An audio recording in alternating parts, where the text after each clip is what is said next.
কখন কি বলা সুন্নাহ? কোনো কিছু আরম্ভ করার পূর্বে বিসমিল্লাহ বলতে হয়।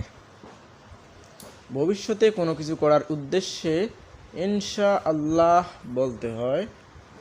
আল্লাহর শ্রেষ্ঠত্ব, মহত্ব ও বড়ত্বের কোনো কৃতিত্ব দেখলে আল্লাহু আকবার বলতে হয়।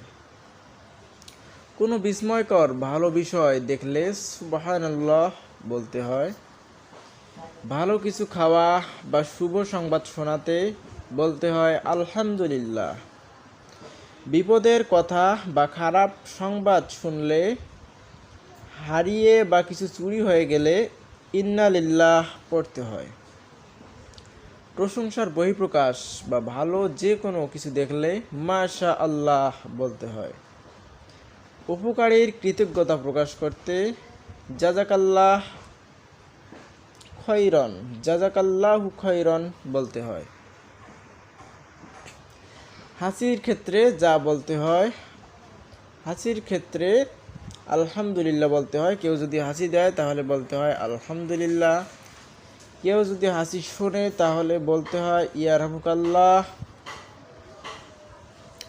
পাপের অনুশোচনায় বা গুনাহর কথা বললে আস্তাগফিরুল্লাহ বলতে হয়। জিজ্ঞাসার জবাবে আলহামদুলিল্লাহ বা কেমন আছে কেউ বললে আলহামদুলিল্লাহ বলতে হয়। অপ্রীতিকর কিছু ঘটলে, বাজে কথা শুনলে বা কোনো বাজে কথা শুনলে কিংবা আল্লাহর আযাব ও গজবের কথা শুনলে বা মনে পড়লে নাউজুবিল্লাহ বলতে হয়। মৃত্যুর বা অপ্রীতিকর কোনো সংবাদ শুনলে ইন্না লিল্লাহি ওয়া ইন্না ইলাইহি রাজিউন পড়তে হয়। প্রার্থনার শেষে আমিন বলতে হয়। জাবির ইবনে আব্দুল্লাহ রাদিয়াল্লাহু তাআলা আনহু থেকে বর্ণিত, তিনি বলেন, আমরা উপরের দিকে ওঠার সময় বলতাম আল্লাহু আকবার। উপরের দিকে মানে সিঁড়ি বেয়ে উপরের দিকে ওঠার সময় আল্লাহু আকবার বলতে হয়। নিচে নামার সময় সুবহানাল্লাহ, সুবহানাল্লাহি বলতে হয়। অনুমানে কোনো বিষয়ে কিছু বললে বা কথা শেষে বলতে হয় ওয়াল্লাহু আ'লামু, ওয়াল্লাহু আ'লাম।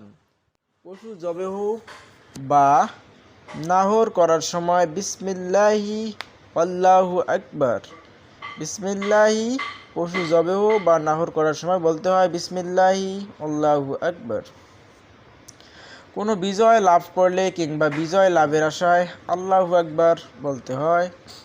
কারো সাথে দেখা হলে আসসালামু আলাইকুম ওয়া রাহমাতুল্লাহি ওয়া বারাকাতুহু বলতে হয়। শয়তানের ওয়াসওয়াসা বা প্রতারণা থেকে বাঁচার জন্য আউযু বিল্লাহি মিনাশ শাইতানির রাজিম পড়তে হয়।